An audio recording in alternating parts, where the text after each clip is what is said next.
Of washing away. In the 80s, it was bought by racing impresario Roger Penske, who turned it into a palace of speed. A brand new 30,000-seat grandstand is stone sold out. More than 50,000 on hand for round 4 of the PPG Kart World Series. Welcome to the Bosch Spark Plug Grand Prix. We're just moments from the command to start engine. Let's go straight to trackside and Gary Gerold. Bob, one of the beauties of racing on the mile ovals is the unpredictable factor, and certainly here's evidence right here. For the first time in the last 12 races, Alex Zanardi, number 2 in points, winner at Long Beach, is not in the front row. In fact, he's back here in the 21st starting position in row 11. It is wild, it's wacky on these mile ovals. You talk about major challenges today, I can't imagine a bigger one than starting 21st. Let's go to our colleague in the pits, Jack Arute. Well, Gary, Michael Andretti, hometown hero, is on the outside pole position, but 2 weeks ago, he had to retire his car after left rears continued to deflate. It came time after time. What they found out was this tire gauge malfunctioned. The tires were always underinflated. Let's go back a year ago for Paul Tracy. He eclipsed the track record here, only to come crashing into his teammates during the first pit stop. Tracy is back again on the pole position, but what CART has done this year is they have changed the pit area. There are dotted lines now that give what's called a courtesy zone. Should make things a little bit easier for cars getting in and out of pit area. It remains to be seen. Bob? Courtesy is the last thing you'll find on a racetrack when the race is underway. Thank you, Jack. And hello, everyone. I'm Bob Varsha, along with former Nazareth pole sitter and race winner Danny Sullivan. Danny, what does it take to race well here at Nazareth? Well, your car has got to work well in traffic all the way through a fuel run of 70 laps. It's got to work all day long. That's the key. This is a place that if your car is working well, it's one of the most fun racetracks you'll ever drive. If it is not working well, it's one of the longest days of your racing career. And I believe the Penske team has that magical setup after all those testing miles they have here. They have tested well over 10,000 miles, much of it in the hands of Paul Tracy, who was on the pole for today's race. And that Penske magic is spreading around. Tom Brown used to work for Roger Penske. Now he works for Gary Bettenhausen. They have their best qualifying performance ever. Now it's time for those magic words. Let's get down to our starter. Gentlemen, start your engines.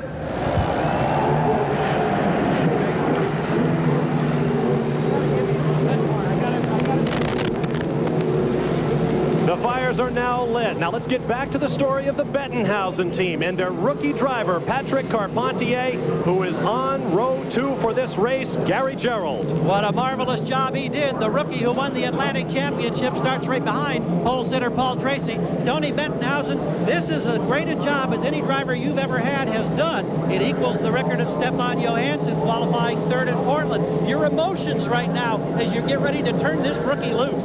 Well, Team Alumax is very excited right now. We think we've got a good race car, and we think we can run with those guys in the front row all day long. And if we can give him good pit stops, I think we got a great shot. And there are a bunch of other teams experiencing the same emotion, thinking the same's not as the field starts to pull away. All right, thank you, Gary. Now let's take a look at the starting grid as the field rolls off. On the pole for the 2nd straight year with his 2nd straight track record, Paul Tracy, 0.6 of a second quicker than anyone else on the morning warm-up, alongside Michael Andretti, the defending race winner, who also won here in 1987. Row 2, Patrick Carpentier in the best starting position of his young career, 5th in the morning warm-up. Next to him, Gilles de Ferran, who has yet to finish in 2 previous Nazareth starts, but he is very tough. On row 3, Mauricio Gugelmin, his best ever start on a 1-mile oval. Next to him is Brazilian countryman Maruel Boisel. He led 27 laps at Long Beach 2 weeks ago, the first lead for Boisel in a long time. Row 4 will be Al Unser Jr., 3rd quick in the warm-up. Penske's team looking very good here. Next to him, Bobby Rahal, whose last win in the series came here at Nazareth in 1992. On row 5, Brian Herta, a 6th at Long Beach, is his best finish of the year. Next to him will be Greg Moore, the young Canadian who charged a 2nd on this track a year ago. Row 6 will be Scott Pruitt, who won on the streets of Surfers Paradise, Australia, and who has won on an oval before. Next to him will be the defending series champion, Jimmy Vasser, who has scored points in every race this year. On row 7, Walter Salas, who ran here last year in the Indy Lights category. Next to him, Richie Hearn, the highest starting Lola chassis in the field and 2nd quickest in this morning's practice. On row 8, Andre Ribeiro. All 3 of his career wins have come on ovals. Next to him, Mark Blundell from Great Britain, his first start on the Nazareth Mile. Row 9 will be Parker Johnstone, who already has 2 top 10 7 finishes this year for Barry Green. Next to him, the Scots-Italian Dario Franchitti, one of 8 drivers making his first Nazareth start. On row 10 will be Adrian Fernandez in another of the Lolas in this field. Next to him, Roberto Moreno, his best career finish. A 3rd place came on an oval. He's standing in for the injured Christian Fittipaldi. On row 11, Alex Zanardi, his worst career start, but he was 6th in the morning warm-up. He'll be moving forward. Max Pappas will be alongside, his first start on a 1-mile oval in any type of race car. On row 12, P.J. Jones for Dan Gurney's All-American Racers Reynard Toyotas. Next to him, Michel Jourdain for ex-NFL star Walter Payton and Payton Coyne Racing. On row 13, Juan Fangio II in the second All-American Racers Reynard Toyota. And next to him, Japanese driver Hiro Matsushita, his 7th start at Nazareth. Danny, let's talk about the racetrack. Well, it's a very tough racetrack right down here in turn 1, this area right there. It is a real bottleneck at the start. Coming through turn 2 is the fastest part right down, and you'll see a lot of people passing around the outside all the way around there if their car is working. A little braking down in here to turn 3 into that area, and very quick off. That's also a place we've seen a lot of incidents right off in this area, going back to the leaderboard right in that area right there. Here's a look at our race analysis. The oval 1 mile around, the race length 225 laps, that many miles. It's been lengthened from 200 laps a year ago. Race record set in a 200-mile race. Nigel Mansell back in 1993. The pit window about 60 laps. It'll be interesting to see if anybody tries to do this on 2 pit stops as opposed to 3. Here are the stories we'll be following. The Goodyear comeback. 2 weeks ago in Long Beach, Firestone swept the podium, but Goodyear has 7 of the top 10 starting positions here today. Pit strategy will be primary. The pits are very crowded here at Nazareth. It'll be interesting to watch it unfold. Penske, this is their home track. Will we see some home cooking? Tracy's on pole. Unser Jr. in the 7th spot. And then there is the story of traffic, Danny. Well, I think traffic plays a big part here. You're on a mile over. You are in traffic all the time. They'll go about 3 or 4 laps, and then they'll catch some slower cars. Guys will be readjusting all day long. Traffic is going to be the key. Now we are going to start the race under yellow. There appears to be some debris on the racetrack. These laps will count. Let's get down to Jack Arute. Bob, very quickly, our current point leader, Scott Pruitt, mired back in 11th starting spot. Why? Well, Firestone didn't get a chance to test here. Inclement weather precluded them. So he leads the Firestone brigade with questionable tires in terms of development. But they've worked very hard. Pruitt qualified on the optional tire. But you see these tires here? They are the primary tires.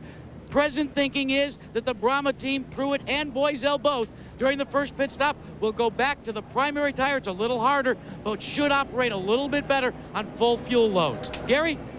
You mentioned the fact that Richie Hearn had the 2nd fast speed behind Tracy in the morning warm-up. The Lola people have been doing a lot of wind tunnel research in England. One of the end results, as we look at a spare nose wing for Hearn, is a much larger flap here on the front wing. They're crediting this to much more downforce, keeping in mind that with the current rules on the mile ovals this year, no longer do they have the little wicker bill strip on the rear wing that help provide downforce. So the change on this front nose piece has helped the Lolas. Hearn starts 14th. He was fast this morning.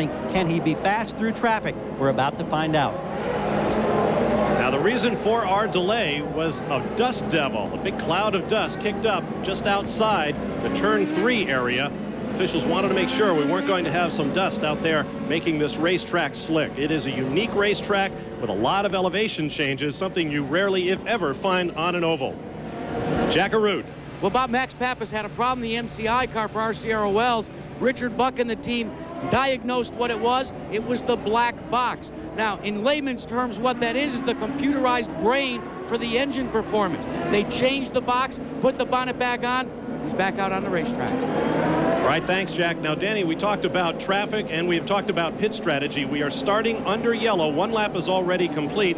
Now, in fact, we have 2 laps complete. 1 lap to the green flag, we are told. What does that do to psychology and perhaps to strategy?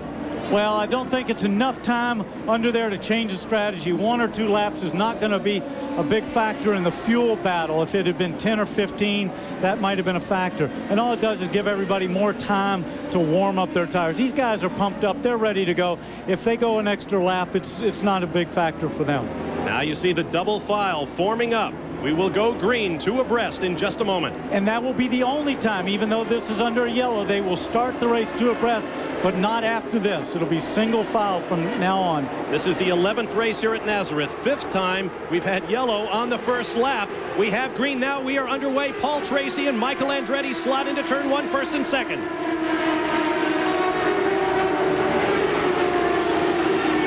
A sellout crowd on hand as the speeds build on the long back straightaway. Paul Tracy with 3 quick car lengths on Michael Andretti.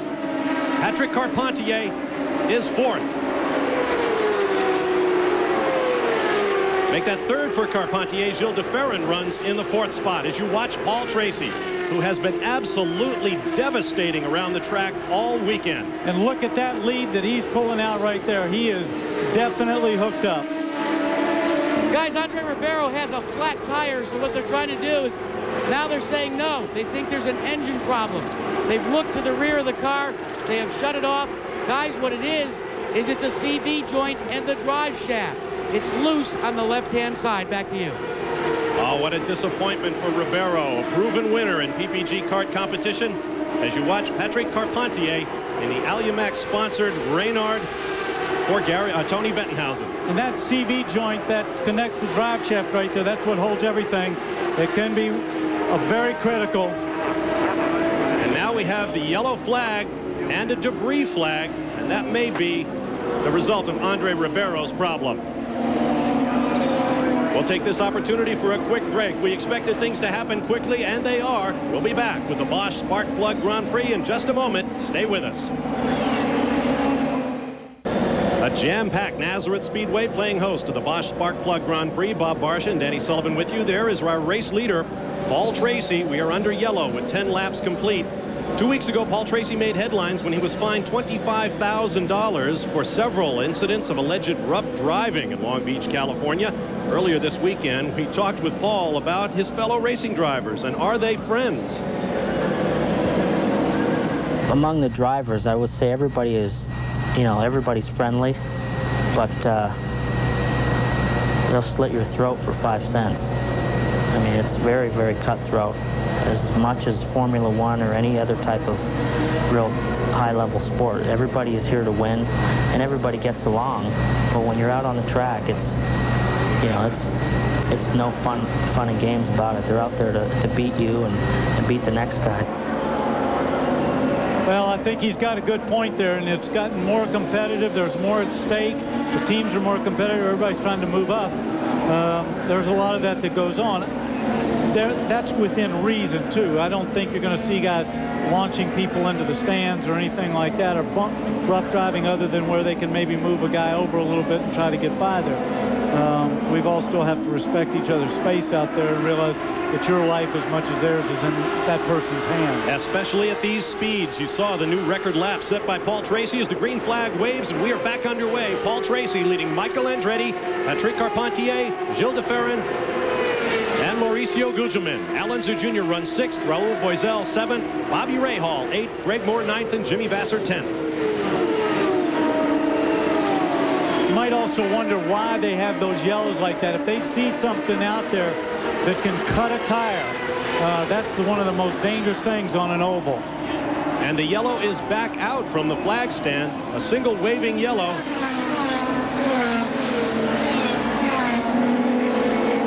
There is Greg Moore. He's got something coming out of the back of his car. Looks like fluid's coming out of the back of his car. He was reported to have almost lost control, and fluid might explain it. So we are back under yellow here at Nazareth. They'll have a look at Moore's car. There's the running order at the moment. We'll be back with more from Nazareth. Back live at Nazareth, Pennsylvania, last year's runner-up at the Bosch Spark Plug Grand Prix, Greg Moore, sits forlornly in his pits with steam coming out of the engine compartment. Danny Sullivan. Well, you see him. Whoa, great save right there, real sideways. Now we're going to see, freeze it right there, right down in this area. Right there is the fluid coming out as it goes forward. It'll go right on that back tire. See the fluid going out right underneath there, right under that tire, turned him sideways. Might be a radiator. Let's get down to Jack Arute. Well, Danny, it's down by the radiator. And, Bob, what the problem is it was a quick disconnect area. The fitting cracked and the water ran out. And so Greg Moore sits in the pits. We are back under green, and Paul Tracy leads Michael Andretti. Now, of course, we keep having these yellows like this. This might become a factor on the fuel stop. So we just got to keep an eye on how many. Look at this. Alonso Jr. going under right. Big Mo. Unser Jr. up into 5th spot. Gugelmin drops to 6th. And here comes Raul Boisel, also around Gugelmin. You ride with the Brazilian Boisel.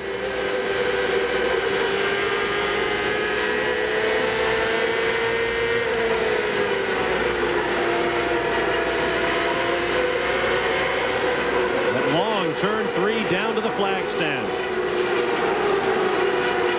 Boisel has been dogged by horrible racing luck the last few years. His lead at Long Beach 2 weeks ago, the first clear track he's had in front of him in several seasons.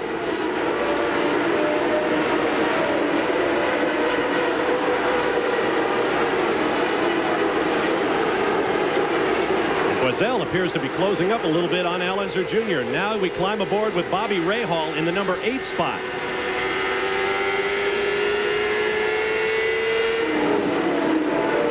He too has Gugelmin in his sights.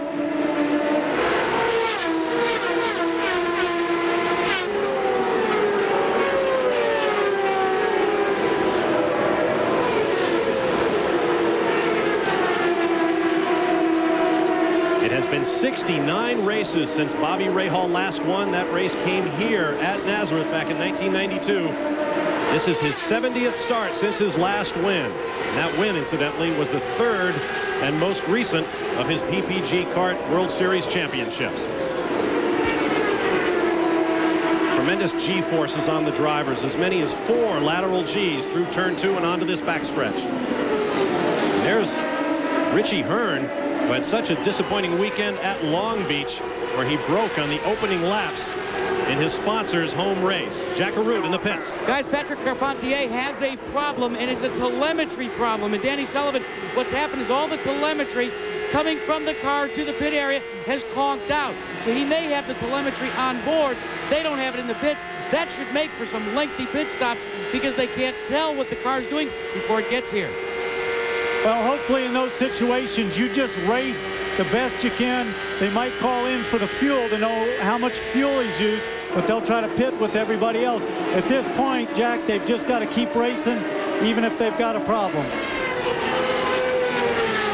Flashing across the start-finish line. Al Unser Jr. in 5th, and you see the gap back to Raul Boisel.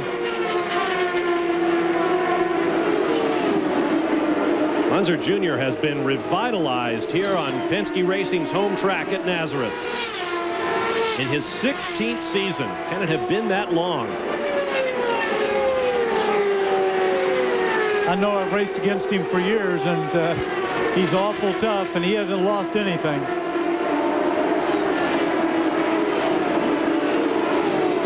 Just ahead of Unser Jr. is Gilles de Ferran. Al Jr. looks like he's closing on Gilles de Ferran there. Lapping at approximately 21.5 seconds per lap. Things happen quickly here at Nazareth. And Unser is definitely closing up on de Ferran.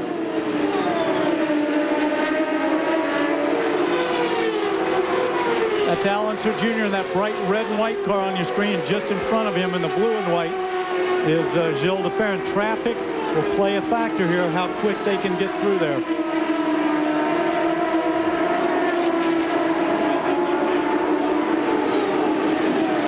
That is Juan Fangio II just ahead, trying for the high line. And that's another important point about traffic. Even if you want to get out of the way, Danny, it's difficult. It is very difficult. They want to let the guy by, but they often can't because there's only one line through here in a lot of spots. And as we see, that gap right there has helped Gilles de Ferran. He got by. Al Unser Jr. couldn't. He has to wait a little bit longer.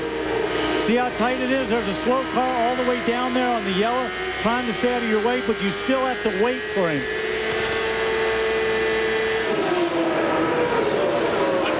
Cars are flat through this corner. Traffic is making a difference up front. Paul Tracy. There's Gilles de Ferran, that blue and white, going up underneath another car, but Al Jr. has to wait on him.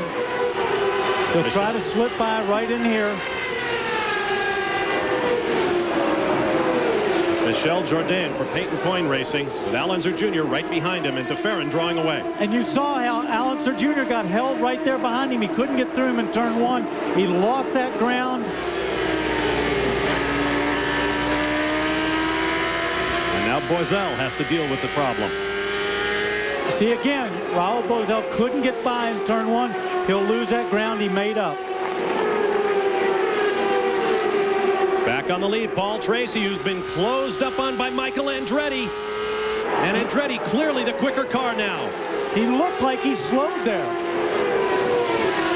I was about to say before, Tracy has been getting slower. A couple of tenths slower than the cars behind him for the previous few laps. Bob Barsha, word from the Michael Andretti pit. We've been monitoring radio conversations, and they've instructed him on 2 occasions to go up on the boost, a total of 3 clicks. They, I think, were concerned early with the race pace set by Tracy. Michael, following his strategy to perfection, caught it on a perfect timing, and in that first corner grabbed the lead. Now he's coming up on Dario Franchitti. We have a car on the wall. It is Gualter Salas, the young Brazilian rookie.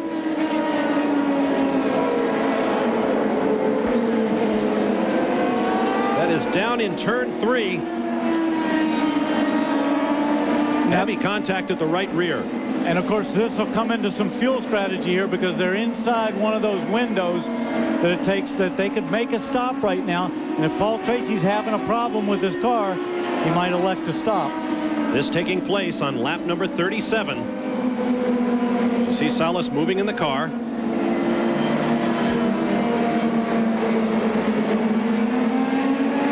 Let's take another look at what happened.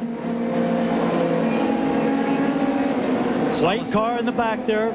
He just got it sideways. He just lost it. Backs up. First place you go, right there to the fence. Rode over that tire a little bit there. Luckily, didn't hit another car coming back across the track. Wow, you get an idea of the tremendous energy built up by these cars at speed. We're under a full course caution. We'll be back after these messages and a word from our ABC stations.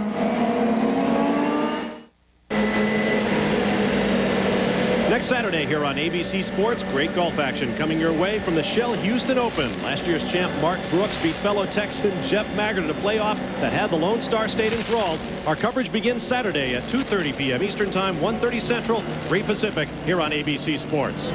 Guys, you're looking at the half shaft that came off of Andre Ribeiro's car. You see these bearings here? Well, one doesn't exist there. That's got to put the fear into you. Well, it's a big disappointment. We need definitely time on the track. This puts us a little bit behind, but we're still fighting. The good thing about this team is we never give up. And he wants to go back to Brazil, where he's the defending champion. That's the next one up for this team. All right, thank you, Jack. There's Mario Andretti, patriarch of perhaps the greatest family in American motor racing. We thought it was appropriate to pay Mario a visit this weekend. He emigrated here from Italy in the 1950s and still lives here as he settles into retirement. On a quiet Nazareth street, Mario and wife Deanne live in the house they've shared for more than 30 years, beginning a new life. What has affected me the most is the idea that I'm not really driving week in and week out. These days, Mario wears a radio, watching over son Michael, who has a glittering record of his own, but may still need Dad's wisdom. I'm trying to do some of the things I wish someone could have done for me when I was racing. It is very satisfying knowing what he's going through, what he's dealing with, and watch him do it right. Watch him be successful. Yeah, that is, for a father, yeah, that is the ultimate satisfaction in many ways.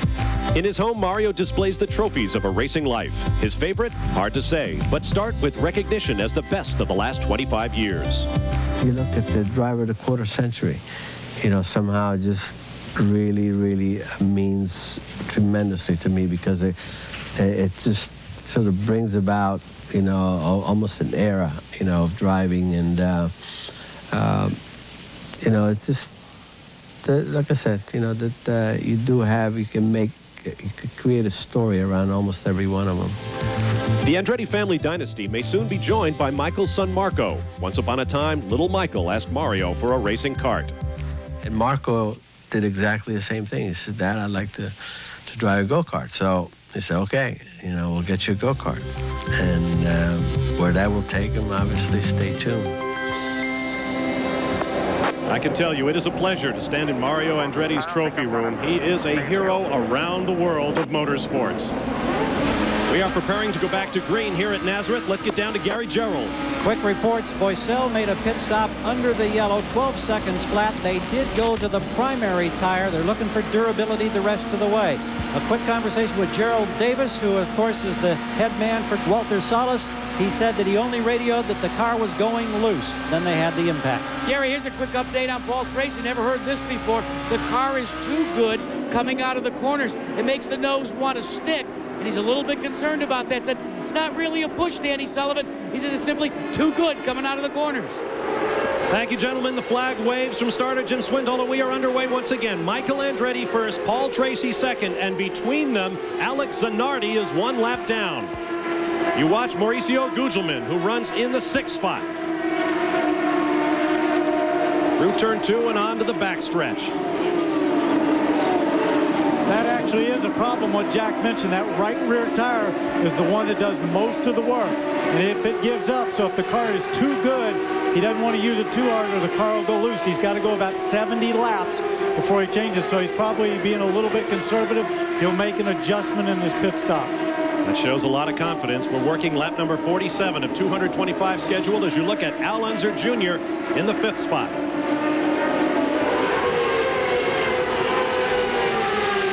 Two-time series champion, still looking for his first victory here at Nazareth.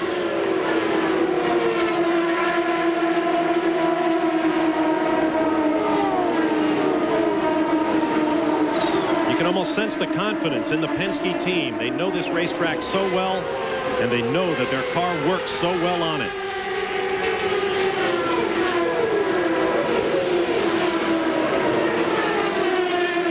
Now he closes up on Gilles de Ferran in 4th. The car ahead of them is Max Pappas, who runs a lap down. De Ferran on the left, Unser on the right, with slower traffic ahead.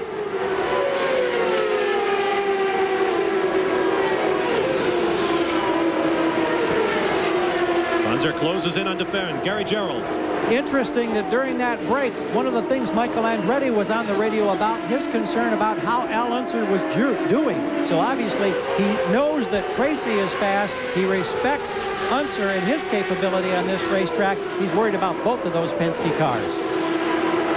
20 years ago, we would have been talking about another Andretti-Unser rivalry. Right now, it's Michael Andretti and Al Unser Jr. But right now, Unser Jr. is trying to get around Gilles de Ferran and does it, threading the needle. Boy, did he squeak through there. One thing I'll say about the Penske team, too, is if they don't have a car that's perfect right now, they will keep fiddling with it all day and try to get it right there for the end, because that's when they really want to race for the win. Unser Jr. is 4th and on the charge as you watch Michael Andretti with slower traffic ahead of him and Paul Tracy now right behind him. And Tracy goes high. Andretti low as they go around Greg Moore in the blue and white machine. And Tracy is forced up high. Well, what happens, he got up there so high. Michael's going in the pits. Gary Gerould awaits him in the Newman Haas pit. This caught everybody by surprise here. The team scrambled over the wall. They laid the tires out. The crew member now waves for Michael Andretti as he hits pit road.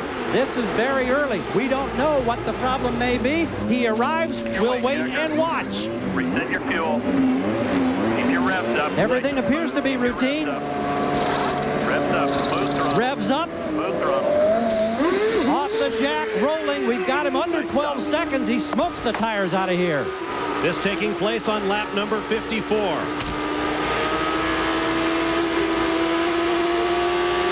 Now that has to be about what their fuel window would have been if not for the early yellow flags.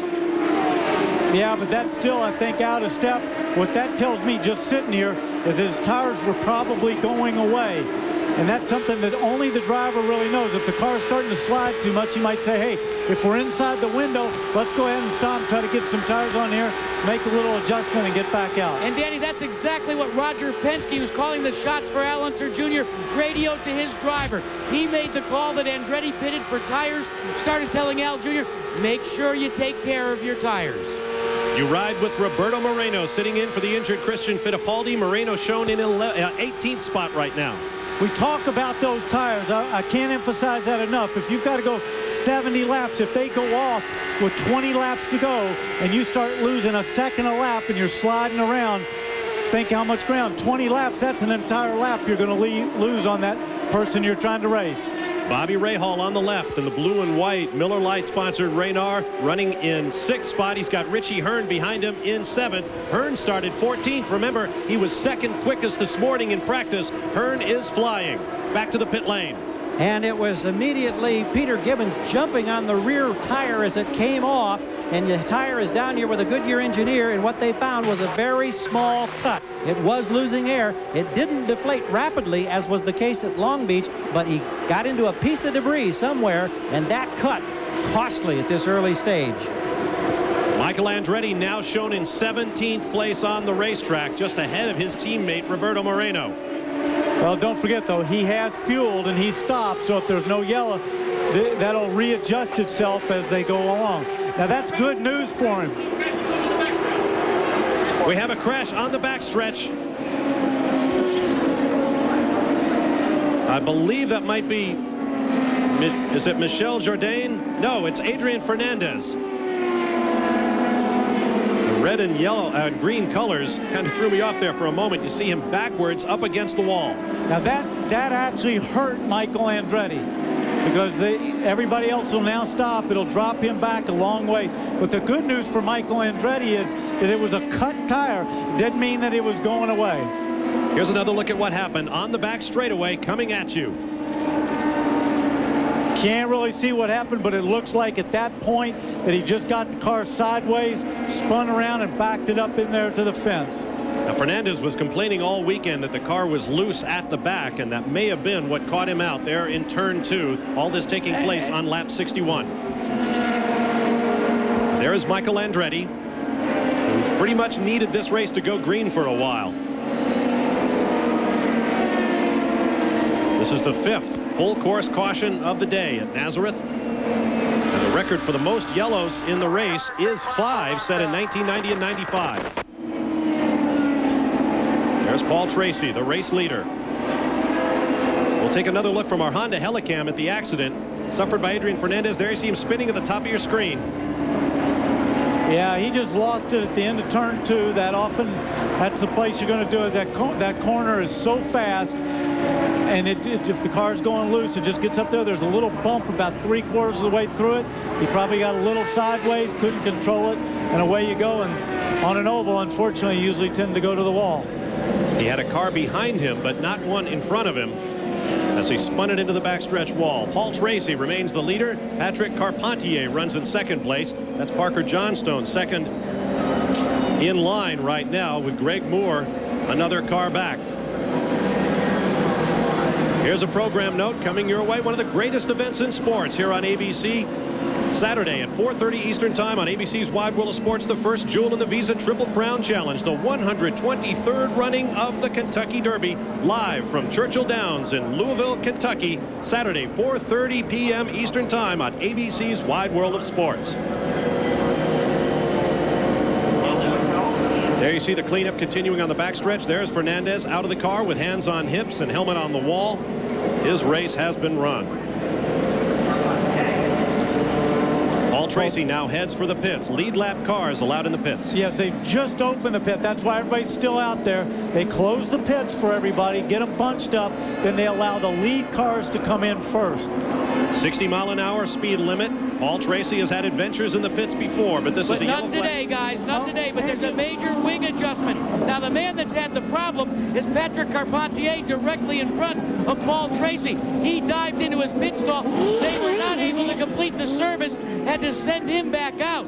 In the meantime, Carpentier has got himself straightened away, but he's losing valuable time. Al Unser Jr. has completed his work. Tracy has completed his. The work continues on Patrick Carpentier. They have now finished it, and they're still not able to get the car refired. This is a difficult time for Tony Bettenhausen and company.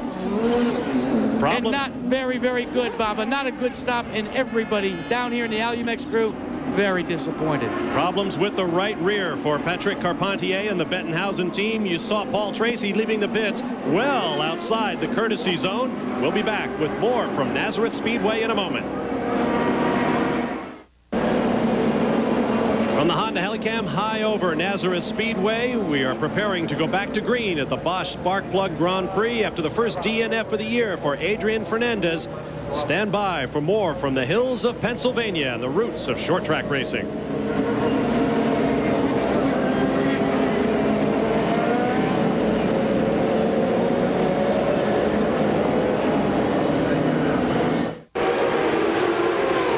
Welcome back to Nazareth Speedway and the Bosch Spark Plug Grand Prix. We have just gone green, and the race leader is Raul Boesel. Second, Dario Franchitti, about to be passed by Paul Tracy. Boesel and Franchitti stayed on the racetrack during the last yellow flag. That put them in first and second. Now Paul Tracy, who was the race leader when we went to our 5th yellow flag of the day, moves up into second place. Don't forget, too, they're both a little lighter on fuel because they stopped around lap 38. So they're a little lighter on the fuel, and it's been a pretty good call so far. There's our green flag race average speed, exclusive of the 5 yellow flag full course cautions we've had thus far, as you watch Paul Tracy, who is back on his horse and flying. That last lap, 20.3 seconds, 0.2 of a second quicker than race leader Boesel. Don't forget, everybody that pitted too, a lot of them made wing adjustments. I saw everybody taking front wing out of their car, which gives them a little bit more understeer. There is Bobby Rahal in blue and white machine trying to hold off Al Unser Jr. The order is Boesel, Tracy, Franchitti, Gugelman, DeFerrin, Rahal and Unser right there. Richie Hearn, Jimmy Vasser, and Brian Herta, the top 10. Scott Pruitt runs 11th. Then Mark Blundell, Patrick Carpentier, who was in great position before an extra long pit stop. Michael Andretti is 14th. Parker Johnstone 15th. See Al Unser Jr. in that red and white car pull out and take a look. See if he could get by Bobby.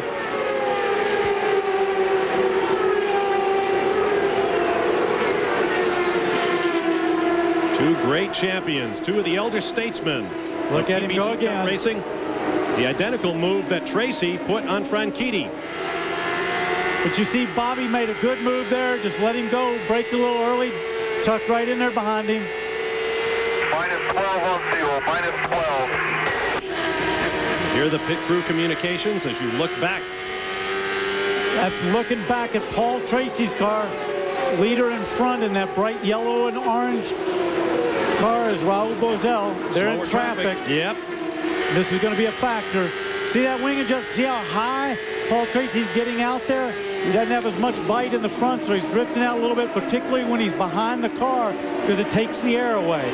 We've been watching Paul Tracy lap this place at tremendous speed all weekend, and he gets right out to those concrete walls. He is not intimidated one bit. But don't forget, they make those adjustments to go all the way through the 70 laps, because as the fuel load lightens, the car will start handling a little bit different. And the driver has to adjust. Absolutely. Just ahead of race leader Boesel is Greg Moore.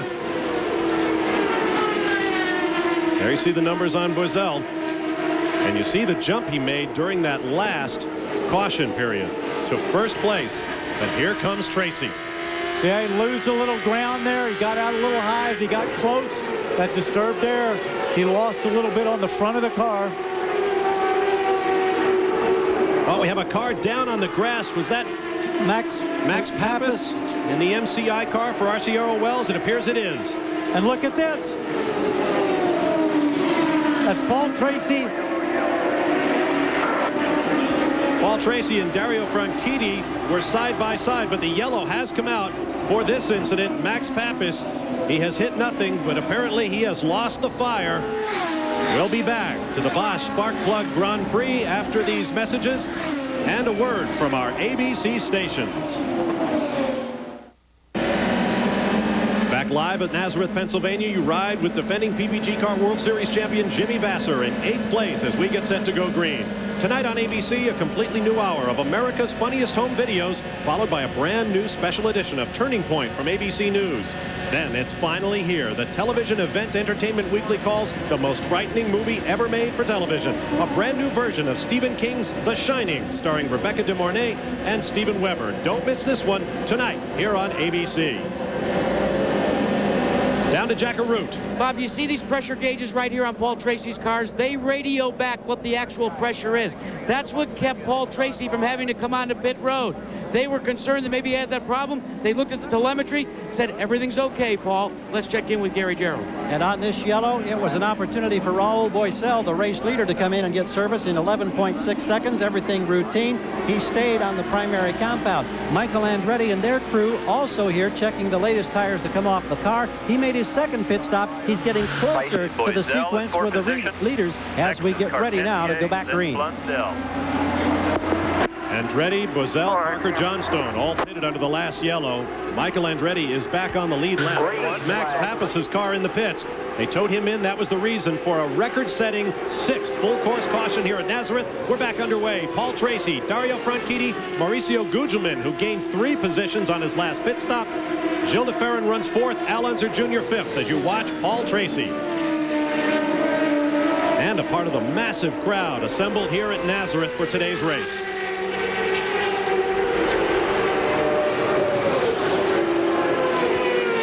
Boy, look at him pull away. He must like that clear air. He's out there in front, nobody disturbing the air to the car. It's balanced the way he wants to, and he's going to push it as hard as he can and get as big a lead. Dario Franchitti, young Scots-Irishman, Italian, I should say. Begging your pardon, Dario. Dario Speedwagon, as he known to his team, driving for Carl Hogan. This is his first taste of short track oval racing.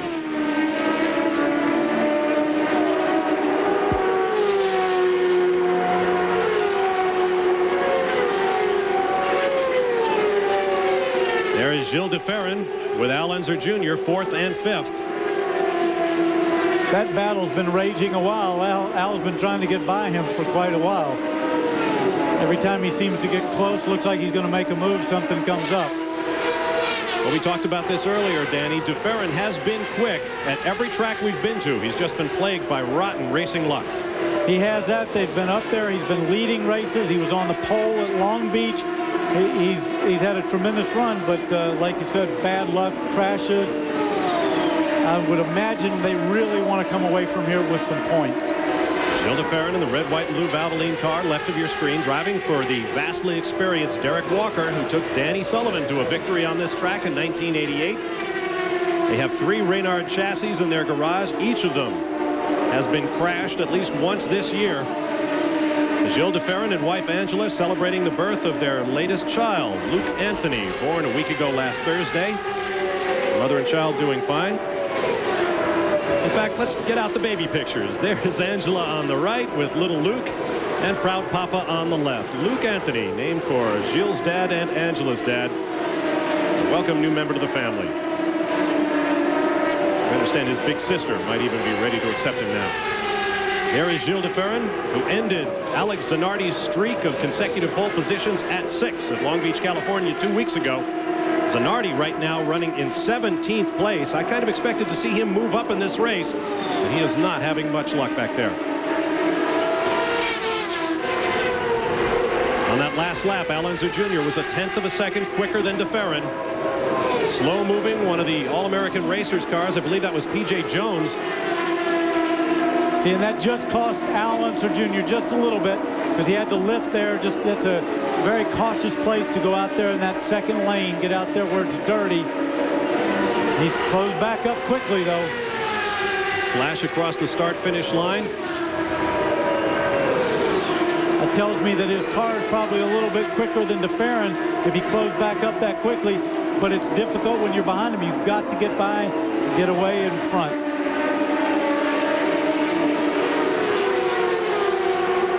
How much does Al Unser Jr. like his car? Just a couple of laps ago, he radioed into Roger Penske, and this is a quote: "I just love my car," end of quote.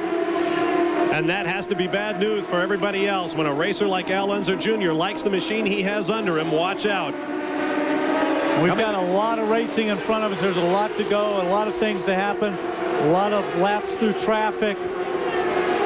We have just completed 100 laps of 225 scheduled.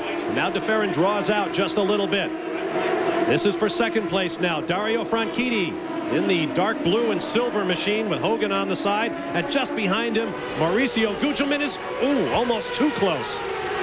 He's in that bright red, white, and blue Hollywood car.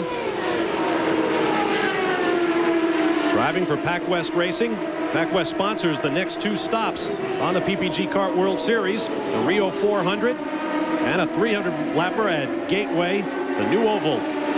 So they're calling it the PacWest 700 in the month of May. Great racing right there. I tell you, Dario's has really adjusted well. First time on a short oval. He's out there mixing it up with some of the best. Now slower traffic ahead of Gilles de Ferran in 4th, with Al Unser Jr. in 5th, looking down the inside. That's not exactly slower traffic right there. That's Dario Franchitti right there.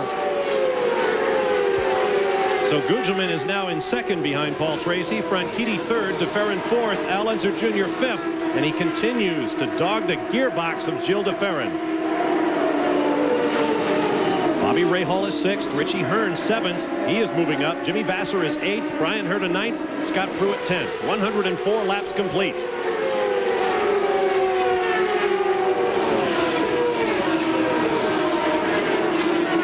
With this long stretch of green flag racing, you can bet the calculators are out in the pit lane.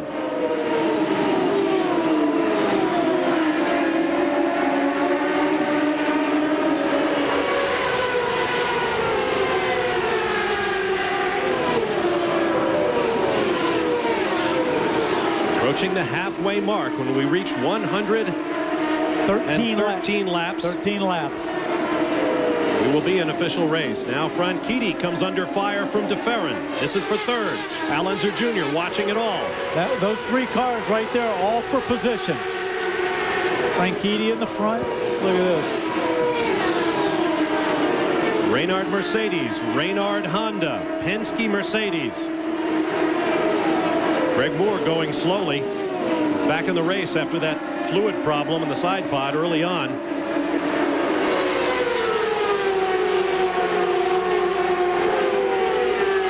Young Canadian out there hoping for some points.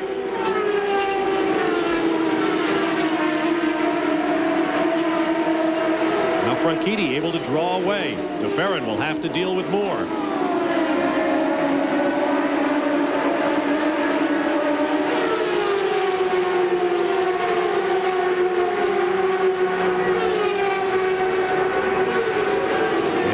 Level of cloud overhead that is shadowing the racetrack. That will keep temperatures down on the track to some degree, but the air is quite warm compared to what we've seen the last couple of days here at Nazareth. Gary Gerald has a report from the pits. Derek Walker, Gilles de Ferran in our pre-race show alluded to the fact that they thought there was still a chance to make this a 2-stop race, even at the extended distance this year of 225 miles. We just checked with Derek Walker, and he says the possibility is still there. It is slim. We've also heard that the PacWest team is contemplating similar strategy. They know they've got to get beyond lap 140. Even then, that's 85 laps from the finish. That's a long way to go on a tank of fuel, particularly if they don't get yellow. And if you've done your sums right, then hopefully your need for fuel and new tires come at approximately the same time. More traffic now. You know, that's one of the big factors. You've got to have that car well balanced to go 85 laps and not have a tire problem or have it just going away a little bit. The driver likes to keep those nice and fresh underneath him. Paul Tracy now has an 8.6-second lead over the 7th place machine of Mauricio Gugelmin. Dario Franchitti in 3rd. So Paul Tracy rocketing through traffic here. Gugelmin 2nd, Franchitti 3rd, de Ferran 4th, Al Unser Jr. 5th. We'll be back for more of the Bosch Spark Plug Grand Prix in just a moment. Back live at Nazareth, you watch the battle for 3rd place. Mauricio Gugelmin next to last on the line. There he is to the right of your screen in red, blue, and white. Just behind him, Al Unser Jr. Had some green flag pit stops. Dario Franchitti came in, went back out on the track in 16th spot. He's among the fastest cars on the racetrack right now, and he went 76 laps on a load of fuel, but he is several laps down now. But he went down because he made a pit stop under a green. That shows how fast they are lapping. Paul Tracy is the leader, now leading by 12.8 seconds over the new second-place man, Gilles de Ferran, who's gotten around Mauricio Gugelmin. Gugelmin is third. Al Unser Jr. is fourth. And this race is now going down at a furious pace. We've had a long stretch of green flag racing after 6 caution flags in the first 75 laps or so. Al Unser Jr. taking a look under Big Mo, thinking, should I take a shot at him here? This is a great race. What this does too, these guys are battling. That lets Paul Tracy be more comfortable through traffic. He's got a big lead. He's shown a lot of poise at this race. He hasn't get frustrated. And he's doing exactly what he needs to do. Down to Gary Gerald. Out of the car, Max Pappas. Have they been able to pinpoint the electronic problem? You know, we were trying really to work hard on what it was, and that we don't know yet. You know, the guys are looking at it. It was sad, you know. I was really enjoying. We were doing a good race, and the pace was good. The car was fine. The MCI car was doing very good. Do you like oval racing on these short tracks? Mad Max loves ovals, and this is my, my bride every day. I would love to eat it every day. Thank you. All right, thank you, Gary and Max. Meanwhile, Al Unser Jr. goes around Mauricio Gugelmin, and he does it with authority. There's Bobby Rahal. He will be next man behind Mauricio Gugelmin. All these are track positions. There is Richie Hearn just behind Rahal. And that red, white, and black car right there, Jason Rahal is in that blue and white. These are all for position. This is a great battle. It is Tracy, de Ferran, Unser, Gugelmin, Rahal, Hearn right there on your screen. Then Vassar, Herta, Andretti, and Pruitt now running. Gotta go to 6th gear. 6th gear for mileage. You heard that pit communication. I'm not sure who they were talking to, but you heard him say go to 6th gear for mileage. What that means is they run 2 top gears, a 6th and a 5th. They're only about 300 RPM different, but they'll put it in the lower one if they're racing for somebody to get a shot off the corner. If they want fuel mileage, they go in the taller one so that they can run a little bit less RPM and save the fuel. Well, one man on the move right now is Al Unser Jr., who goes around Gilles de Ferran and into second place. Now what we could be seeing right here is as the fuel load lightens, he gets longer into his tires, his car is coming more to life, and the other guy's maybe going a little bit away, and his car's running better.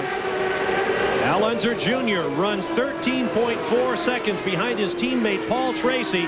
The Penske team that has not won since the next to last race of 1995 is first and second here on their home track at Nazareth. And of course the frustrating part, if you're Paul Tracy, you can have that big lead and he can have 12-13 second lead up here, and if they get a yellow, it's all wiped out.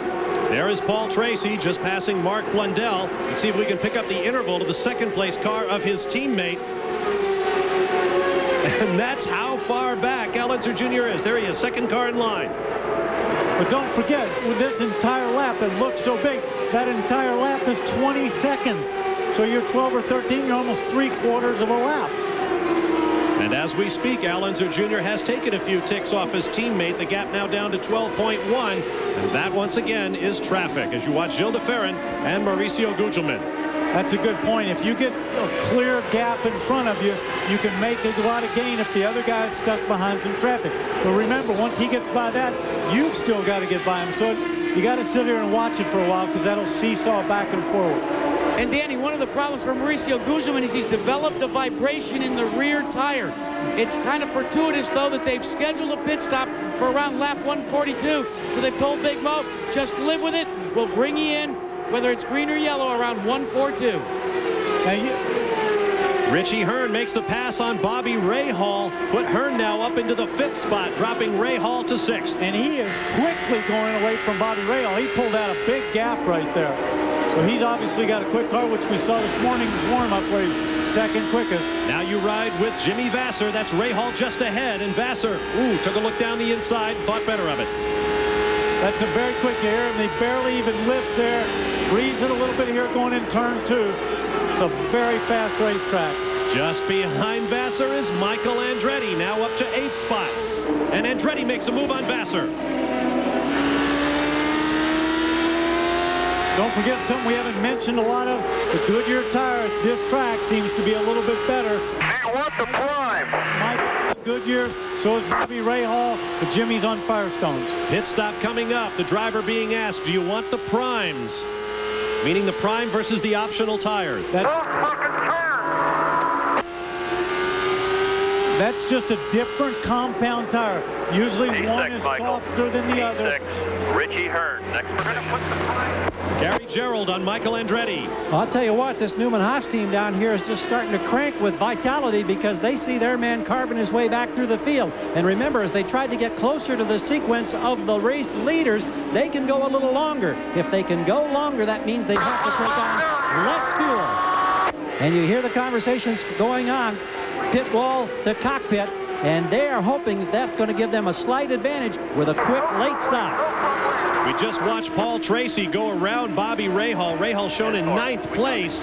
Tracy has gone 74 laps on his load of fuel, and he is now lapped all the way up to 8th spot. Bobby Rahal looks like he's slowing some to me. I don't mean that he's got a mechanical problem. It just looks like he's dropping back like his tires are going. 4 laps.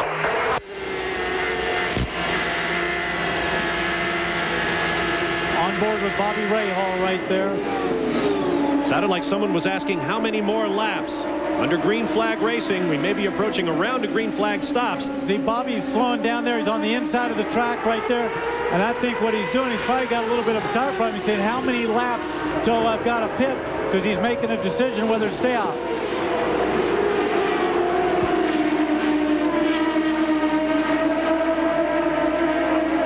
Just behind him is Mark Blundell, and then his teammate Brian Herta, and those are for position. Rahal 9th, Blundell 10th, Brian Herta 11th. Remember, we talked about this at the top of the show. When your car starts going off on those tires, that is a handful and very scary to drive around here. And he's tippy-toeing right there. He doesn't want to make a mistake, but he wants to get to his window. There you see Bobby Rahal. Guys, Mauricio Gugelmin is on pit road. Now remember, he had a vibration in one of the rear tires. This is a chance for them to make that change. Firestone shot. He goes through, takes out a full load of fuel, taking a long time to take the fuel on. He's off and away. While back on the track, Blundell dives for the pit lane entrance to your right as Bobby Rahal continues. That'll take a little of the heat off of Rahal. Alex Zanardi in the red Target Ganassi machine on the left. Zanardi in 14th. There's Michael Andretti. 4, still 14. That's Michael's voice talking to his pit, running in 4th place. Now you look at that shot and you wonder why he just shot away like that. Michael had to lift right at the time when Gilles de Ferran put the throttle down. Tire smoke yellow, up Mike, ahead. yellow. Off on the front stretch. Parker Johnstone. Off and on again, working his way back up to speed. Clipped a cone that was set there. I thought it might have been a piece of his race car. He actually got it sideways, spun on, got to the grass. He didn't get spin it around, got onto the grass, hit a cone, and got back on. Good piece of driving there. Parker Johnstone on this track 5 seasons ago auditioned for the job as primary test driver as Honda made their entrance into IndyCar racing. Another look at what happened to Johnstone. Oh, just as Al Unser Jr. came up behind him. And we now have a full course caution as they go out on the racetrack to see if anything came off Parker Johnstone's car. Now this is at the time we might see a lot of people start diving in the pits at this stage. The pits are closed right now as the safety car comes out to get the field under control. They'll pick up that man, Paul Tracy, and they have done so. Just behind Paul Tracy runs the lapped machine of Jimmy Vasser. Bob, one car that was in the pits when the yellow came out was that of Scott Pruitt. They have elected to go to the option tire for Firestone, looking for more grip, maybe shorter life, to go the distance on this one. They completed their service in 12.5 seconds, and then everybody else had to wait to make the pit stop. All right, thank you, Gary. The pits are now open for lead lap cars, and as you see, the race leader, Paul Tracy, takes the left and heads for fuel and tires. Jimmy Vasser will remain on the racetrack until the pits are opened for the lapped cars. Once again, let's get down to the pits in Jackaroo. Paul Tracy was conversing with his team before he came out of pit road, asking for a tire pressure change. The telemetry from on board said no, it was not necessary. They are making no major changes to the car. He lights up the tires and he is off and away. Meanwhile, his teammate Al Unser Jr. is still at work here, taking on fuel, It's taking a long time for the fuel, but they're off and away. DeFerrin in here now. Boy, lightning quick service. Just waiting on fuel. Nice stop. DeFerrin is going to be close. Oh, my. DeFerrin, Unser, and Andretti all converging together, trying to get to that single-lane pit road. Unser got out first. There's Gilles DeFerrin just ahead of Michael Andretti. That was close indeed. Now the lap cars coming in. We're busy. Hey, Michael, we're good to the end. We're good to the end. Michael Andretti is good to the end.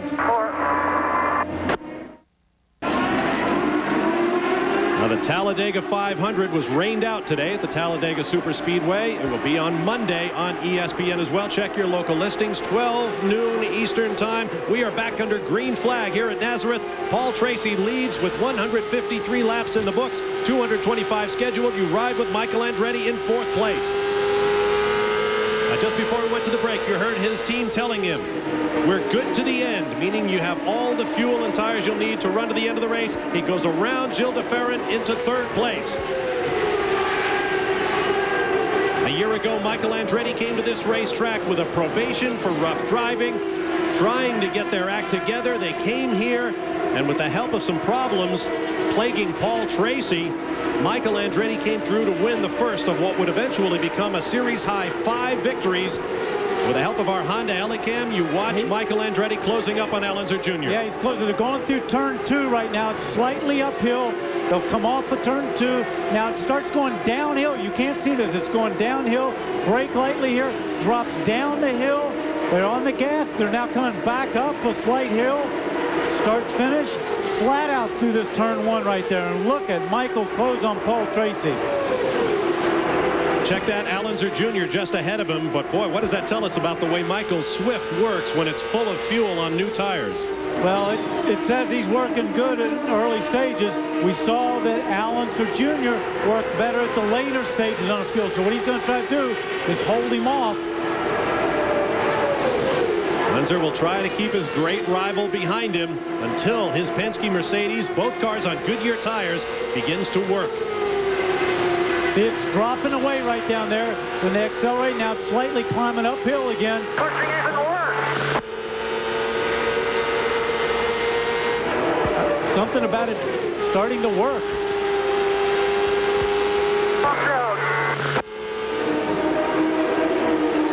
Michael Andretti talking with his crew.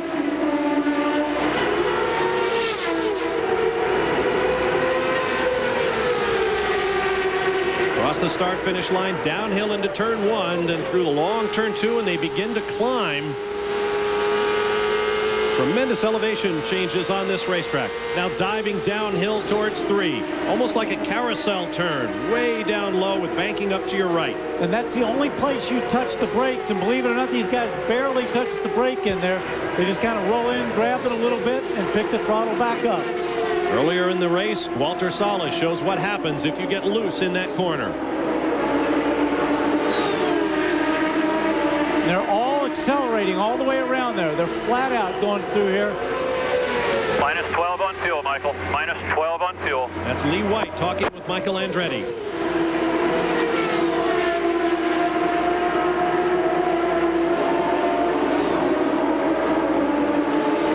Michael taking a look right there. You're going to have to help me. My left mirror's falling down. Oh, you can see it in it. He said his left mirror has fallen down. Mirror is falling down. I can't see anything out of my left mirror. That means it's dropped down to probably the glass right in there in the center. Coming up on the inside. And that's the critical mirror around an oval because he's running on the right side up against the wall. He can only see if somebody's coming along. Now the crew will have to tell him if another car's there. But these guys are away from everybody, so I don't think it's a concern. You heard him ask, tell me who's coming up on my left side. Looking straight down at the top of the pod. Nobody coming up right now. Paul Tracy leads this battle by 2.3 seconds. But what we do see out there in front of him is they're starting to get to traffic. You see the cars right in front of him. Now we're going to see who's working well.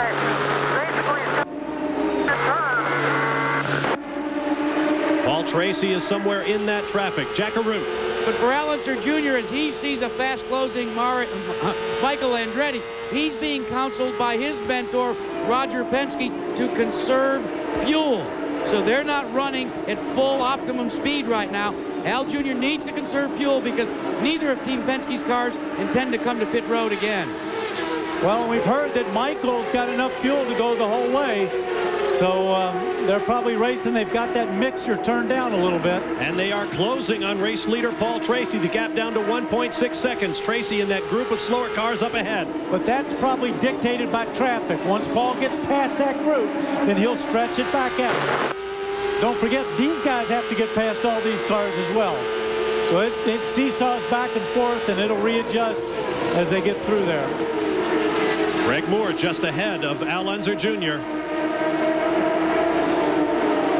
There's Paul Tracy at the bottom of your screen, car number 3. Then a couple of slower cars. Mark Blundell and Greg Moore. And then Al Unser Jr. followed closely by the black machine of Michael Andretti. Michael looking high through turn 2. The problem out there is if you get a shot, sometimes you see all those marbles out there. That's where the rubber is. And you can get out there and it's very slippery. Look, he dropped back a lot. Michael Andretti caught out. We'll be back after these messages and a word from our ABC stations. We are back live at Nazareth Speedway, where you ride with Michael Andretti. Slower traffic ahead, but perhaps more importantly, Al Unser Jr. is behind. Here's the pass. Looked like Al Unser Jr. got held up a little bit through turn 1, lost his momentum, and Michael took advantage of it. And now Paul Tracy runs just ahead of Michael Andretti, who has disposed of one Penske Mercedes. He's got the other one ahead, and this is for the race lead. Oh, Paul had to lift out there. Michael tried to gas it to take advantage of it, but Paul just closed the door. He's not running well in traffic. They're ready, one on Bozell, plus 5 and leader. How these guys stay so calm on those radios in the heat of battle like this is beyond me.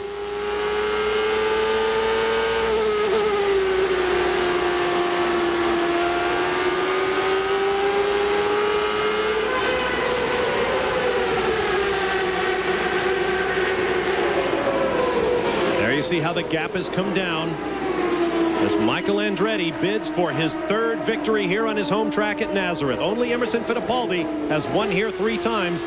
Michael has 2. Yellow, yellow, yellow. Yellow flag. Yellow, yellow. Turn 2, driver's right. In turn 2, driver's right. Mark Blundell has put his Reynard into the wall on driver's right. Looks to me like he got up high in that gray and just went up there, and you get all those marbles out there. You can see them all over the tire right there, and he just gets up there. Look at his tires, even on the right side. Look at the right side right there. There's all the marbles. Look at that. And when you get on those things, you try to run a little high. It's just like we say, it's like getting on marbles. 8th caution of the day as Mark Blundell, a veteran of Formula One action, continues his rough learning curve on the ovals. We'll be back with more of the Bosch Spark Plug Grand Prix in just a moment. Back live at the Bosch Spark Plug Grand Prix, you ride with defending PPG Car World Series champion Jimmy Vasser. We are under our 7th full course caution of the day. Vasser running in the 5th spot after starting 12th. His teammate Alex Zanardi, who we talked about at the top of the show, started 21st. He also has advanced 7 places to 15th on the running order. Let's check in on some of our other stories. Goodyear's comeback. After Firestone swept the podium 2 weeks ago in Long Beach, Goodyear took 7 of the top 10 in qualifying. 7 of the top 10 cars on the track right now are on Goodyear rubber. Pit strategy, well, with all the yellow flags, a record 7 thus far. The teams have had plenty of time to think about it. Penske's home advantage. Paul Tracy runs first. Al Unser Jr. in 3rd. So there is some home cooking going on this weekend here at Nazareth, and traffic has simply been the story all day long. Here's a program note. Wednesday night on ABC starts with a brand new Drew Carey show at a special time, 8 p.m. Eastern, 7 Central, followed by a new Grace Under Fire. Then you've heard about it for weeks. TV Guide calls it a triumph, destined to be one of television's most memorable moments. Ellen, the episode, with guests Laura Dern, Demi Moore, Oscar winner Billy Bob Thornton, Oprah Winfrey, and more, all Wednesday night on ABC. Back at Nazareth Speedway, we have a green flag on lap 190 of 225. Paul Tracy leads Michael Andretti, and they quickly put about 20 car lengths on Al Unser Jr. in third. That yellow came at a good time for Paul Tracy because he got out of that traffic jam he was in. He's now out there with nobody in front of him, and he's trying to stretch it out, but Michael's not going anywhere. And Danny, he's been having just a little bit of problem with his car. He's not happy with the handling as we watch on board with Michael Andretti there for a minute. He knows that Andretti is closing. They've been talking about changing the bar inside the car. It didn't respond, but now with some clean air, things look a little better for Tracy. Okay, what that is that's an anti-roll bar, anti-sway bar for a lot of people that can adjust the weight. You can't really see it. It's down here in this area right there. They make an adjustment, move it forward or backwards. It stiffens it or softens it, whichever way. We have a crash on the racetrack. Richie Hearn is one of the cars involved. Parker Johnstone another. Roberto Moreno spins to avoid the wreckage. Richie Hearn at the lower right. You're on board with Moreno, and look at the tire tracks that tell you where he's been. Parker Johnstone on the left in the green and white Team Green machine. Boy, this is going to take a little time to clean up, and there's only about 34 laps left in the race. You want to get through there. See him. The leaders are putting themselves through there very carefully, trying not to pick up any debris on their tire. They can't afford a pit stop right now, and they do not want to pick up a piece that could puncture a tire. Our 9th yellow flag of the day, extending the record as the field tippy-toes by Roberto Moreno's Swift Ford.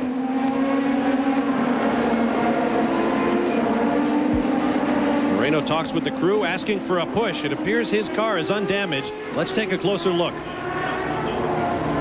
Oh, Parker's right up along the wall in the green and white car. Rich Hearn's it. Whoa, and look at Greg Moore just got through there, but hit that back wing. And it looks like in the, whoa. Let's see if we can see what happened. Okay, you'll see him. It looks like those two guys must have touched the red and orange car going down here on the lower part of your screen. Danny, let me interrupt you 1 second real quick. Richie Hearn is on his way for a medical checkup. First of all, you all right? Yeah, I'm all right. What happened? Just Boycell, I think, and Parker got together, and I was just an innocent victim. You know, Parker should have let everybody go by a long time ago, because I think he was a lap down, and I don't know, I just got caught out, so. Sometimes that happens, guys. He's on his way to the CART Medical Center for the mandatory checkup. All right, let's take another look. You'll see Bozell and Parker Johnstone come through. You spinning see those? Innocent. There's Bozell there. Parker's up here. And Richie Hearns was suffered from that. Let's ride on board with Roberto Moreno. It's happening just ahead of him. He'll spin at the end of it. He sees all the action, jumps on the brakes, loses control, and just spins around. Doesn't really hit anything. Don't think he has any damage. That's why he wanted to push and get going. You want damage? There's some. That's Parker Johnstone's car. He is done for the day, and we are in for another yellow flag. We'll be back with more of the Bosch Sparkplug Grand Prix from Nazareth. Welcome back live to Nazareth, kicking off the short track portion of the PPG Kart World Series. Today it's Nazareth. 2 weeks from now, we'll be journeying south of the border, well south of the border, to the land of Carnival and Samba, Ipanema Beach, Rio de Janeiro, where Mark Blundell had a savage introduction to oval track racing, but native son Andre Ribeiro came through to win last year's Rio 400. It'll be coming up May 11th at 2:30 p.m. Eastern Time, right here on ABC Sports. There you see the continuing activities, cleaning up a spinning crash involving Parker Johnstone and Richie Hearn. Roberto Moreno also involved, but he apparently is undamaged and is in the pits. Well, they've got the car picked up right here behind the wrecker, and that blue thing that you're seeing them put underneath the car is what they call a diaper, so that everything doesn't go out on the track and that they can get the car off without leaking oil and fluids all over the track. Down to the pit lane and Gary Gerald. Adrian Fernandez was a victim earlier in this race. The same thing that got your teammate Andre Ribeiro, something in the driveline, maybe a CV joint. Yeah, apparently on the left side, I was running behind Alex Zanardi, and basically we were doing some competitive times, but then the drive shaft, I think, broke and sent me to the wall. So it was unfortunately because we wanted to see how the car will develop through the whole run, because, we started still fighting with the car and trying to do the best effort we can, but we're trying not to lose the optimism for the season. And a tough start for the Tasman team. I know they've worked on the aerodynamics, some new wing packages. Do you feel like you're making progress? Yeah, sometimes it looks like we're making progress, and but sometimes it doesn't prove on the track. So we're doing our best, and we're not giving up. Thank you, Adrian. Thank you. Hop. All right, thank you, Gary. As the cleanups continue, we have one more look at that accident. You ride with Raul Boisel. Now right in front of him right there is Parker Johnstone. Dives underneath. Parker comes down. Boy, they touch there, and good job for Raul Boisel to get it back on the track after that contact, but unfortunate for everybody behind him. Second DNF, or did not finish, of the year for Parker Johnstone and Team Green. The same for Richie Hearn and De La Pena Racing. Now, of course, what this does is these laps are being ticked off right under a yellow, and what's going to happen is we're going to have kind of a sprint to the end. There is Paul Tracy behind the safety car, known as one of the most aggressive drivers in the sport. Paul Tracy knows what he is about. We had a nice conversation with him earlier in the weekend. We pointed out his reputation for aggression and asked him just how much of a risk taker he thinks he is. Really not much at all. I mean, I like to go fast in everything I do, whether it's, go-karts or bicycles or skiing, but I mean, I'm not really that competitive outside of a race car. It's just when I put the helmet on, I turn into a different person. I guess I'm not very aggressive, around the paddock or not really the type of person to get in confrontations with people. I'm fairly mild-mannered, but when the helmet goes on, look out. Well, he spelled it out there, and he is awful quick in a race car, and he's not afraid to stick the nose of that car in there and be aggressive with some other drivers. And there you see Michael Andretti. Gary Gerald has more on his situation. Well, a momentary concern down here. There was a radio conversation that alluded to a possible leaking tire with Michael Andretti. Checked with Lee White and the members of the team. They said, no, we have no problems. We're just running out of time. I asked him specifically about what we perceived as a radio conversation earlier about a mirror dropping, and he said it wasn't Michael. They think it was Parker Johnstone. So hopefully we've clarified that situation, and who knows, that mirror situation may have somehow contributed to the woes of Johnstone just a few moments ago. Well, that sure would help to understand what happened there. Look at Michael Andretti's number. Second place start, dropped all the way back to 13th on lap 98. Then worked his way forward again with some canny pit strategy and some great driving. Right now he runs in second position. One thing that's going to happen here with this yellow too, if everybody was questionable of how much fuel that they had, they don't have any questions anymore, and they're all going to turn their mixture up and run at 100% all the way to that checkered flag. And it should be a great battle. Consider this: the top 6 runners, Paul Tracy, Michael Andretti, Al Unser Jr., Gilles de Ferran, Jimmy Vasser, and Bobby Rahal, account for 107 race victories in PPG Cup competition. A lot of experience right up front. And with that in mind, what's going through your mind as a driver preparing for the restart, Dave? Well, let's take Paul Tracy. All he's concerned about when those lights go off is to get a good run off of turn 3, get it through there as smooth as he can, the power down, and just pull away from Michael Andretti. Michael Andretti, on the other hand, knows he has to stay as close as he can to him and take an advantage early on, because he knows the longer he runs that Paul Tracy's probably going to pull away. Then we look at Allenser Jr. He's got to try to stay with there. He dropped back a little bit on that last restart. He's got to try to stay right underneath Michael and make something happen. You watch? Gilles de Ferran, same thing. He's got to stay right there, get a good start, and see if he can make something happen. Because if they stretch out, nobody's going to have a chance with that few laps left in this race. All the front runners got a good dose of the oil dry they spread on the racetrack and then blow off with the help of a jet engine mounted on the back of a trailer. I'm sure everybody had their visors down for that. There you see the dryer firing up on afterburner. Does a remarkable job of getting moisture off this racetrack when it rains. Down to the pit lane now and Jackaroo. Well, Bob, behind me is the CART Medical Facility, and I will update you on Parker Johnstone.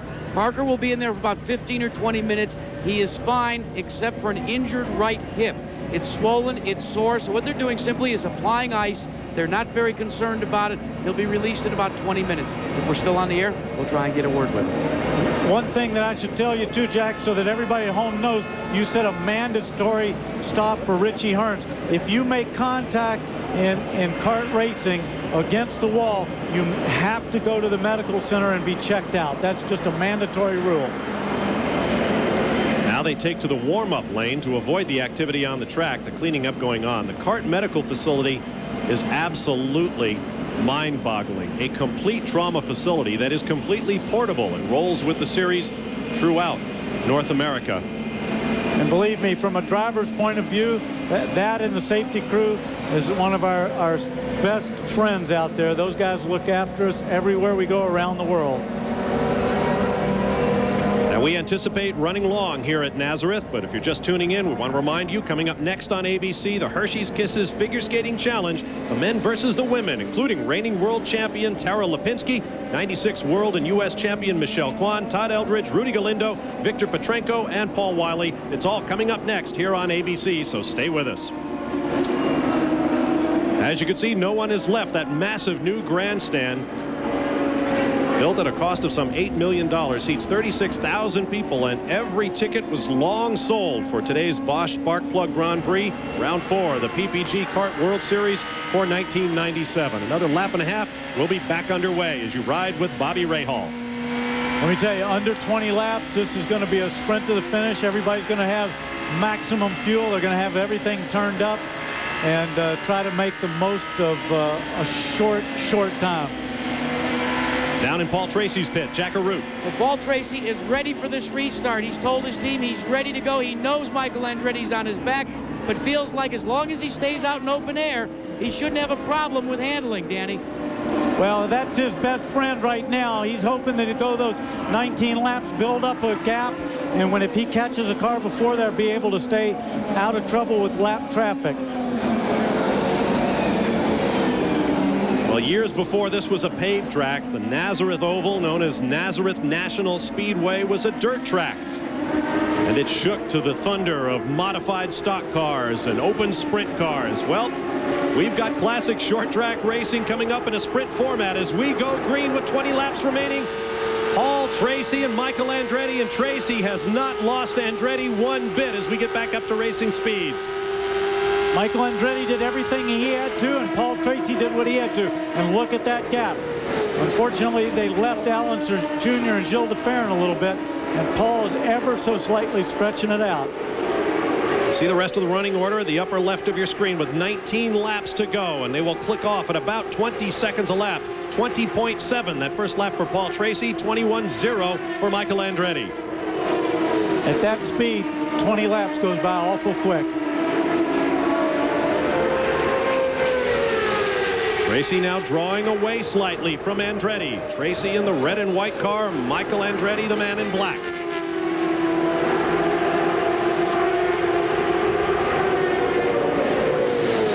Michael looks like he closed that gap down ever so slightly there. Doesn't it? Looks like he's closed back up. Last lap and fastest lap of the race thus far goes to Michael Andretti, with 16 more still to come, and Paul Tracy ahead of him.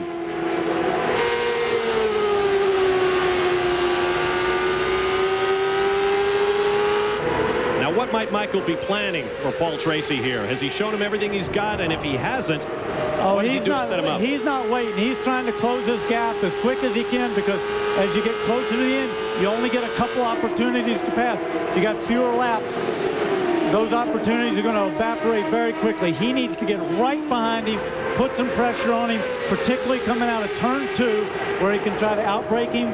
That's the only place they break slightly, down into 3.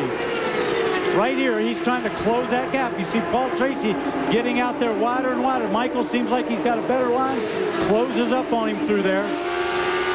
What a confrontation. Arguably the fastest man in PPG Cup competition is Paul Tracy. The most successful active driver in the series with 36 career victories is Michael Andretti. Oh, he's close. Paul's car doesn't seem to be as good off of turn 2, and Michael's is better. He gets to run on him down that back straightaway. So now what I've got to be thinking, if I'm Michaels, I've got to stay very close to him in 1, right there where they just went through. Stay tight on him in 2, see if I can get a better run. Al Unser Jr. runs almost 4 full seconds behind his teammate Paul Tracy. There you see Unser back there. This is all coming down to Tracy and Andretti with 12 to go. And you saw just outside the shot was traffic. This is going to come into play, because I think Michael's car is handling better than Paul Tracy's. 10 to go. Next time past the flag stand, Roberto Moreno, Michael Andretti's teammate, is just ahead. Oh, he had 10 to lift laps, there. 10 to go.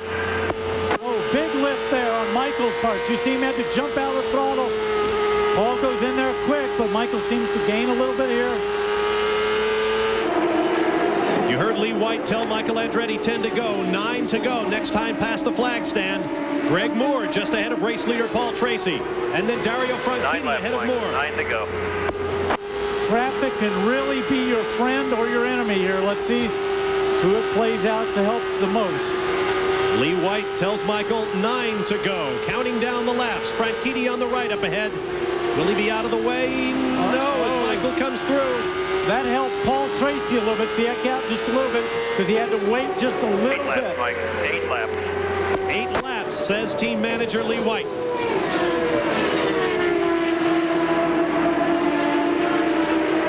Slowly, Andretti claws his way back to Tracy's gearbox.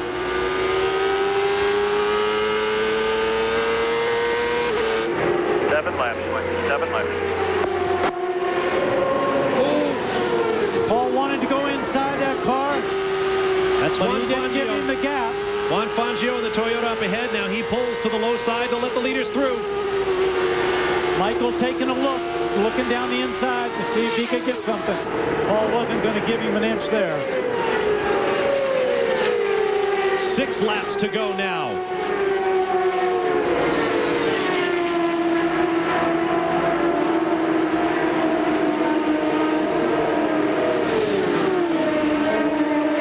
Tracy looking for points. Michael Andretti with a first and a third in the first 2 races at DNF at Long Beach.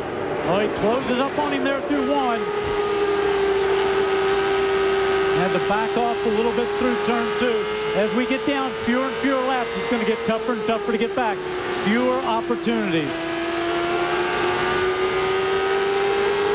4 laps to go. 4 laps, Mike. 4 laps. With his hometown crowd willing him on as best they can, Michael Andretti is scratching his head trying to figure out a way by Paul Tracy.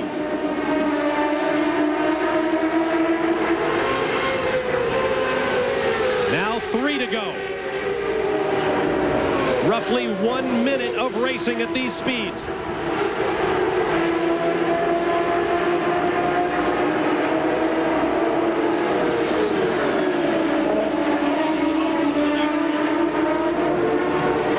Huge cloud of white smoke.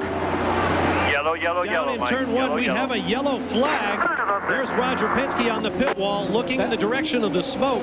That's the race. That'll be the race. They'll finish under a yellow, and Paul Tracy will win.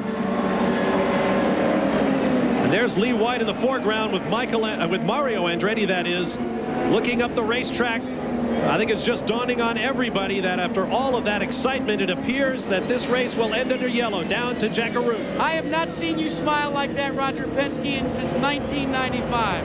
Well, that was a great run. I tell you, Michael gave us a real run. This is a track that you got to handle all day. Paul did an outstanding job, and of course we needed this one. You know, we came up with no water last year, so maybe finishing 1 and 3 means we're back on the track. But I tell you, the engine ran great. I just got to hand it to all our guys back in England, the designers, and of course Tracy and Unge. You can't have 2 better pilots. That's right, and I'll tell you what, very important, Gary. And Lee White just passed on the message. This has got to be a heartbreaker, denying you a chance for the last couple of laps. Got to be heartbreaking. Well, for sure, Mike really drove his heart out. The car was great. We really had the car to beat. It's unfortunate we had the flat, but you know, we'll get them next time. Boy, this Swift is something on the ovals, guys. Now let's take a look. You see the safety trucks to the right of your screen as Paul Tracy heads for the flag. There is Juan Fangio. Apparently a massive engine meltdown for Fangio brought out the yellow flag. Checkered flags wave. First victory for Penske Racing since Vancouver in 1995. The first win since June of 95 for Paul Tracy. Coming up next from Greensboro, North Carolina, the Hershey's Kisses Figure Skating Challenge. We apologize, we won't be able to stay around and talk with race winner Paul Tracy. Be sure to join us in 2 weeks for the Rio 400. We'll get back to it again on a short oval. I'm Bob Varsha for Danny Sullivan, Gary Gerald, and Jackaroo. Thanks for being with us. So long from Nazareth Speedway in the hills of eastern Pennsylvania. Congratulations to Paul Tracy, the winner of the Bosch Spark Plug Grand Prix.